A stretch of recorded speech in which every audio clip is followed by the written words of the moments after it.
Why is he pulling away emotionally? And what should you do about it? That's where we're going to dive in today.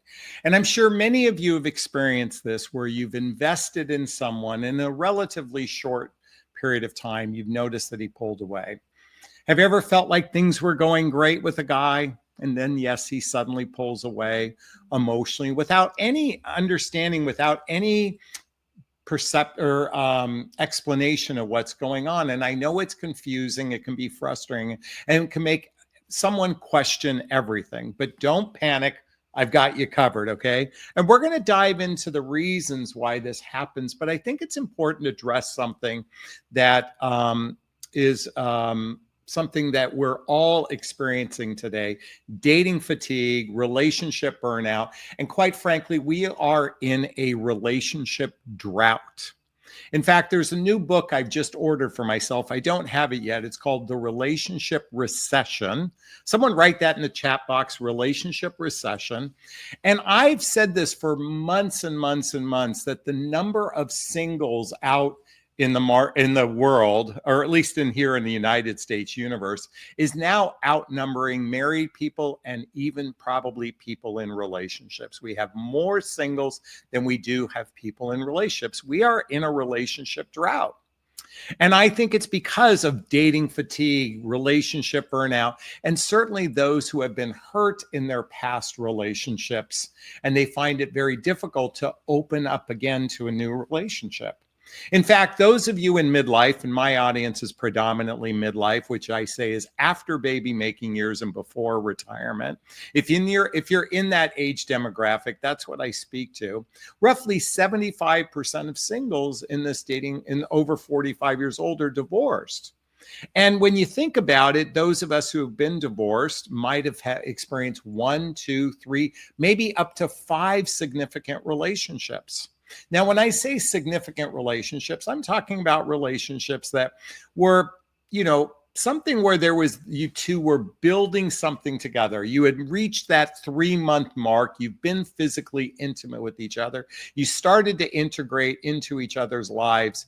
And then it ended for some reason, maybe because he suddenly pulled away. When we've had significant relationships, whether you're a man or woman, and it doesn't work out, it can wear on us emotionally. Let me repeat that. It can wear on us emotionally. And many people become gun shy, even bitter or jaded or reluctant. There's a whole movement of men going their own way. There's a group of women who are saying, I'm done with relationships. I mean, that's why that number of the single population is increasing. And I'm talking about for those of us in the over 45 category. I don't even want to get into the challenges that young people face in relationships. I have a 28-year-old son, and I look at some of the challenges he's experiencing. And quite frankly, he's a good kid. I think as a parent, I can speak to that, or at least I'm biased in that way. But I know he's a good young man. And he struggles meeting people that are in alignment with him, that are in a good place, that they can actually build something together. And I think younger people are experiencing this. And this is why marriage rates it's taking much longer for younger people to get married, even start a family. And there's a significant percentage of younger people that aren't going to get married. And not that we are talking about marriage per se, but I'm talking about a significant relationship. And so ask yourself, have you found yourself in several significant relationships? And have you healed from your past relationships? When a man suddenly pulls away, it's oftentimes for the reasons I'm about to share with you right now. You see, with relationships, it comes a level of emotional responsibility.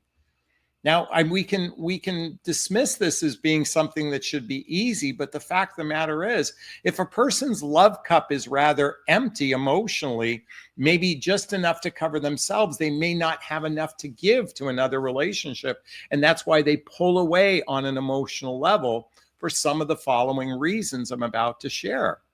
The most common reason amongst men is fear of commitment. That's the classic panic moment where he questions if he's really ready to go deeper. Now, I know this is radically frustrating because men typically come on strong, because when we're on the hunt for physical intimacy. It puts blinders on us, and it makes us radically unaware of the deeper levels of commitment required to sustain a relationship. And I know this is confusing because it might seem like he's going to promise the world. If someone promises the world in the first 90 days of getting to know you, chances are he is amped up on lust or limerence.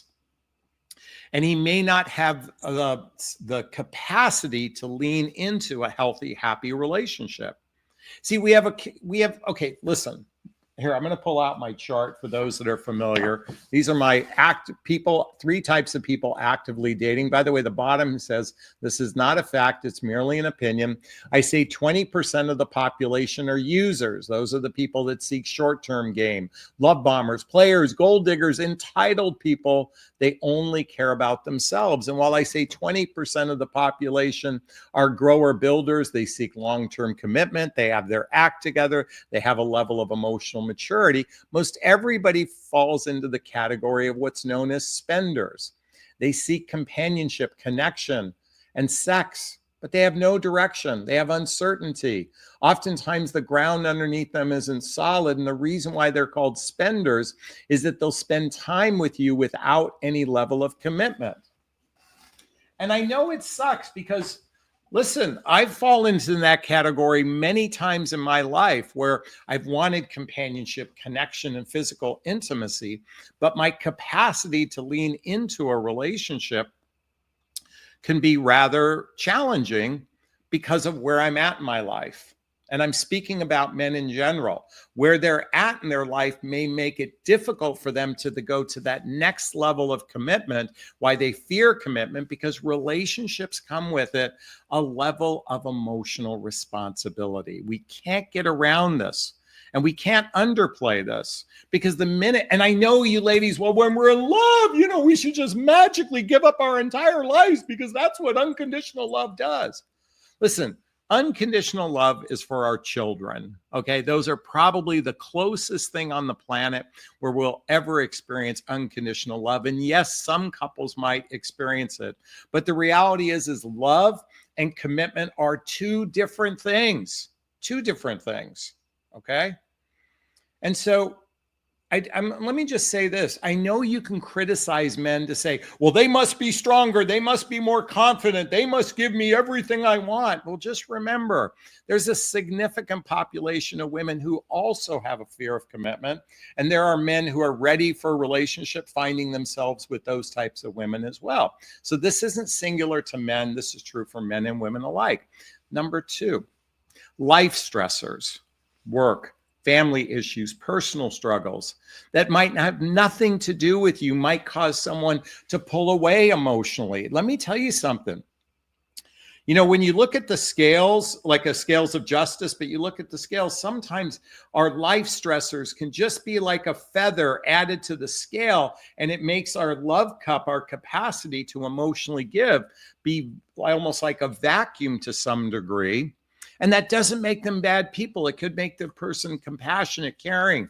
You might be genuinely interested, but their cup, their scales have tipped over because of life issues. See, wedding vows were originally designed saying, look, we better or worse, richer or poor, sickness and health. But these days, we don't go in with that radical level of commitment for a variety of reasons. And we must understand that a relationship is a give and take. And quite frankly, let me just say this. If you're not entering into a relationship with somebody with intentionality, with real, like you're co-creating a relationship with intentionality. But Jonathan, I'm just supposed to sit in my feminine energy and let men lead because that's what all the feminine energy coaches tell me to do because men are such good leaders of a relationship. I'm going to be blunt here, ladies. Men are relatively clueless, particularly men at midlife. Men in their 20s and 30s who are actively seeking a wife and the mother of their children operate from a completely different vantage point. Here in midlife, we all come to the table with baggage. And here's the problem with baggage. Many of our baggage haven't gotten to the terminal yet for those younger demographic. For those 20s and 30s, their baggage doesn't get to the terminal until they get to midlife. And that's where all the and by the way, bag after bag after bag after bag is in the baggage terminal. And a lot of times they're overwhelmed with the amount of baggage. So be careful about the advice you get from 20 or 30-year-olds. They don't understand the emotional effects of alimony, child support, visitation rights, family court, erectile dysfunction, menopause, elderly parents in assisted living facilities, and our own health issues. Raise your hand, how many of you are on some level of medication so we can sustain life much longer? You know, we're in that category. We're going to get colonoscopies on a regular basis. We're going to the doctors more frequently than my contemporaries that are in their 20s and 30s. Those of us are dealing with a lot more life stressors. Number 3, why he suddenly pulls away: lack of emotional readiness. Some guys are just not emotionally equipped for intimacy. Many men haven't been trained. Ladies, if it wasn't for the beautiful people in my life, if it wasn't for my work, if it wasn't for reading all of these books behind me, I wouldn't have the emotional awareness that I do today. And that's not to brag. But let me tell you, the average man is so hyper-focused on being the provider protector that he hasn't built the scaffolding of emotional awareness in his life. And to have that emotional readiness, and as I said earlier, relationships come with a significant amount of emotional responsibility. Now, one of the reasons why a man might suddenly pull away emotionally in the early stage of dating, and I'll talk about what to do in a moment, is that the two of you are misaligned in your relationship goals. If he senses you want something different than him, it might be that you are misaligned with one another. I know in my own personal life, I found myself in a circumstance where I want to follow a spiritual path, and the other person wanted to follow a path of travel. And while there was a convergence for a short period of time, we were in two different places in our lives. And misalignment in relationship goals can cause a person to pull away emotionally, whether they are a man or a woman. And lastly, this is true for men predominantly. The reason why we suddenly pull away, we operate from the chase mentality. He may emotionally withdraw once the excitement wears off. And I'm really sorry, but it sucks that the reason why it's called chemistry is there's chemicals being released in our brain into our bodies that amp us up. We have been so indoctrinated in believing that chemistry equals relationship success. It's one of the reasons why the divorce rate for first-time marriages ended up over 50%, and second and third marriages at a higher rate, because we are fucking clueless. We operate from the wrong premise entering into relationships, and particularly, and I'm guilty of this. I am so guilty of that chase. I can't tell you. It's like the shark's eyes roll back, the teeth come out, and I'm like, I just want to eat. And then once that chase is over, all of a sudden, it's like, why don't I like this person anymore? It's called post-nut, what's it called? Post-nut clarity. Someone put that in the chat box. Please forgive me. You're going to want to Google this. It's not very attractive, but it's called post-nut clarity.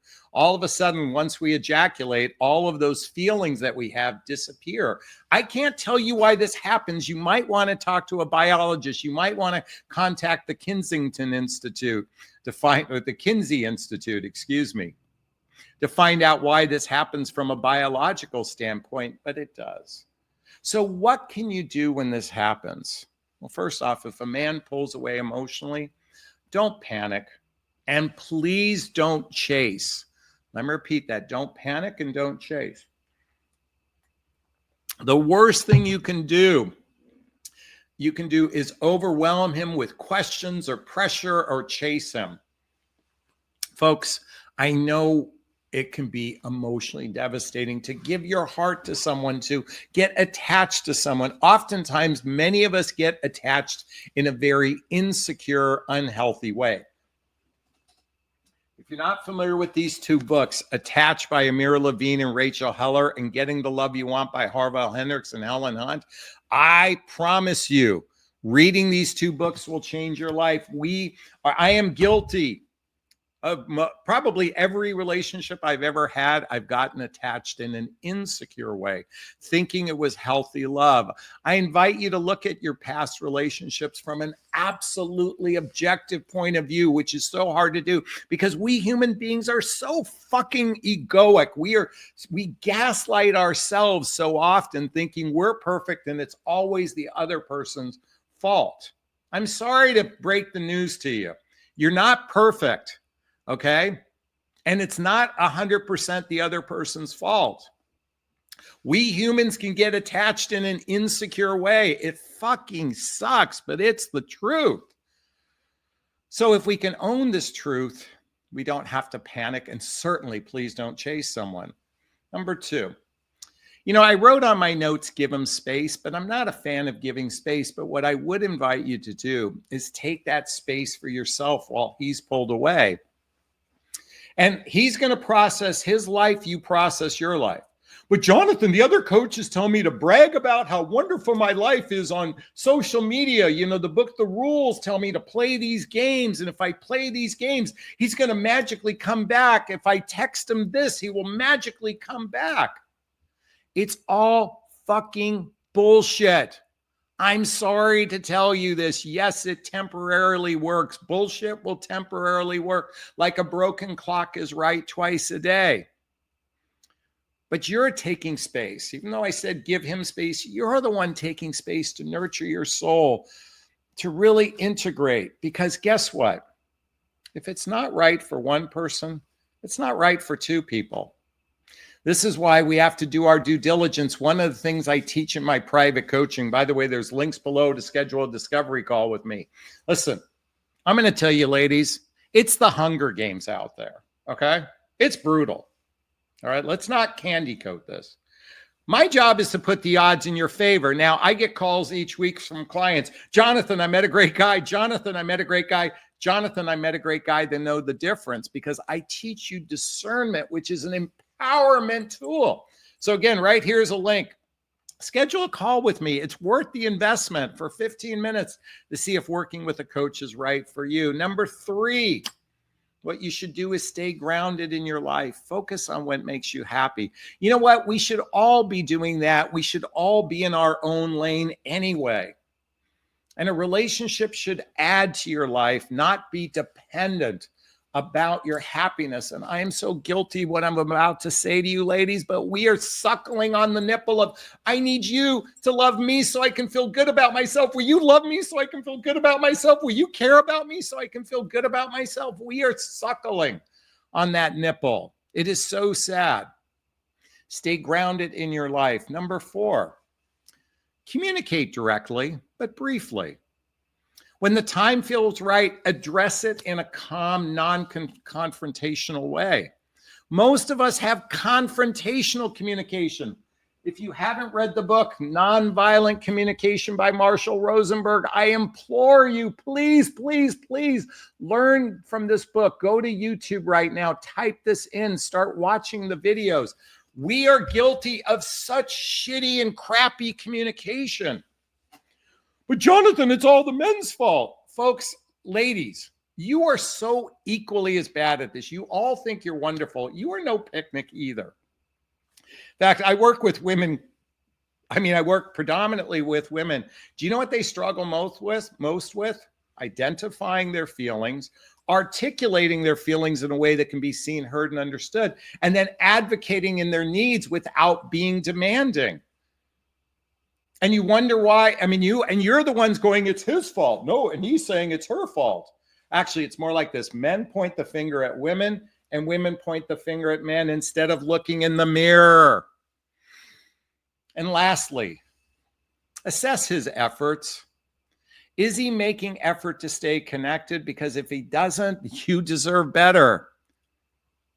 And by the way, if he's consistently distant or unwilling to communicate, it's not your job to fix him. Ladies, you guys are beautiful human beings. You see potential. You guys are, but you become enablers. You try to fix us.